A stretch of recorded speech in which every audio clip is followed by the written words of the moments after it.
자, 서지현 검사를 성추행하고 인사보복을 한 혐의로 재판에 넘겨진 또 실형을 선고받은 안태근 전 검사장. 대법원 판결이 오늘 오전에 있었는데 대법원은 안 전 검사장의 직권남용 혐의를 유죄로 판단한 2심은 잘못이다. 2심을 다시 하라라고 판결했습니다.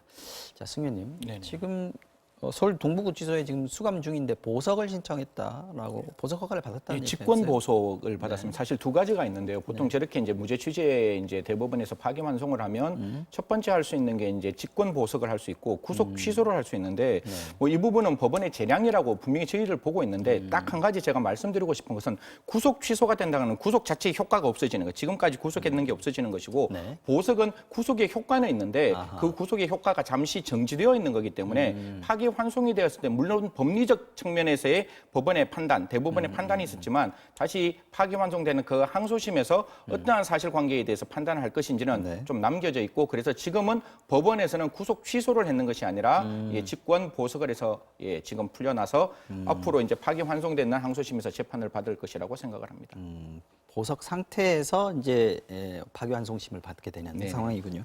1, 2심에서는 사실은 둘 다 실형이 나오지 않았습니까? 이번에 대법원에서 다시 심리하라고 돌려보냈다는 얘기는 이거 무죄다 이런 취지라고 봐야겠는데. 네, 뭐 그렇게 봐야 될 것 같습니다. 그 1심과 2심의 그 내용 자체는 성추행을 했다고 하는 사실을 무마시키고 이제 이 안 검사장이 승승장구를 위해서는 이 서감사가 무엇인가 치명적인 불이익을 얻어야 된다. 그것이 이를테면 사직을 독려하는 뭐 이런 네. 방법일 수가 있고요. 아니면 평판을 부정적으로 형성하는 그런 목적에서 사실은 통영지청으로 원치 않는 더군다나 인사규칙에 맞지 않는 일을 직권을 남용해서 한 혐의다 이렇게 봐서 2년의 징역형이 선고가 됐습니다만 네. 대법원에서는 이것을 정면으로 반대하는 의견을 낸 것입니다. 즉 이것은 일정한 인사권 재량 안에 분명히 그 있었던 이런 그 사항이고 인사라고 하는 있었다. 것은 여러 가지 이제 고려할 점이 상당 부분 많은 것이기 때문에 재량을 반드시 일탈했다고 보기가 어렵다. 쉽게 얘기하면 이와 같은 인사적 제한 자체는 정상적인 업무였다 이렇게 봤기 때문에 지금 말씀처럼 무죄로 결정을 났다고 해석이 된 거죠. 말하자면 이제 검찰국장이었으니까 인사권을 가지고 있는 사람 아니었겠습니까? 그러니까 인사를 할 수 있는 직권, 권한은 있었는데 이게 잘못된 거냐, 잘 된 거냐, 뭐 이렇게 이해할 수 있는 수준이었느냐는 건데 대법원은 지금 보복은 적어도 아니다 이렇게 봤다.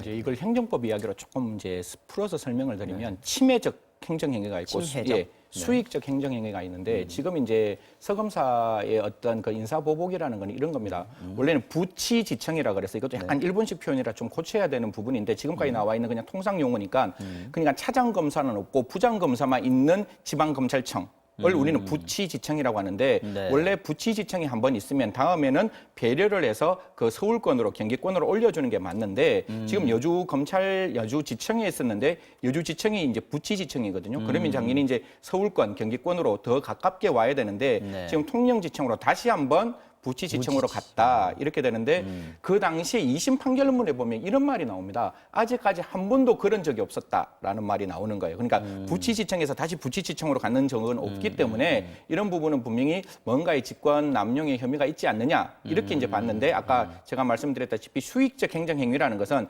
재량권의 범위가 매우 넓은 것이고 이러한 부치지청에 갖는 사람을 좀 뭔가 배려해 주는 것은 일의적이고 재량권이 제로로 수쳐가는 것이 아니라 그럼에도 불구하고 배려적 행위이기 때문에 다른 재량을 충분히 개입할 수 있다라는 의미에서 우리 대법원에서는 재량권 범위의 행사였기 때문에 이런 재량권 범위의 행사에서 행사했는 내용을 과연 직권남용으로 볼 수 있느냐, 직권남용으로 볼 수 없는 것이고 그걸 안태근 검사장이 밑에 있는 검찰청 과장에게 이야기를 했다 할지라도 그 과장도 재량행위 범위가 있기 때문에 그걸 만드는 것이 의무 없는 일을 했는 것도 아니다. 그래서 권한 남용, 권한 범위 내에서의 재량권 범위고 밑에 있는 과장에게 시켰는 것도 의무 없는 일을 시킨 것은 아니다. 이렇게 정확하게 대법원은 판단했습니다. 이거 굉장히 중요한 판례가 될 수도 있을 것 같습니다. 자, 서검사 측의 반응이 나온 게 있습니까? 네, 뭐 일단 뭐 반응이 나오긴 나왔습니다만 이를테면 그 판결문을 조금 더 분석을 해서 입장을 밝히겠다 이런 전제 아래에서 일단은 반발을 하고 있는 이런 모습입니다. 바꿔 얘기하면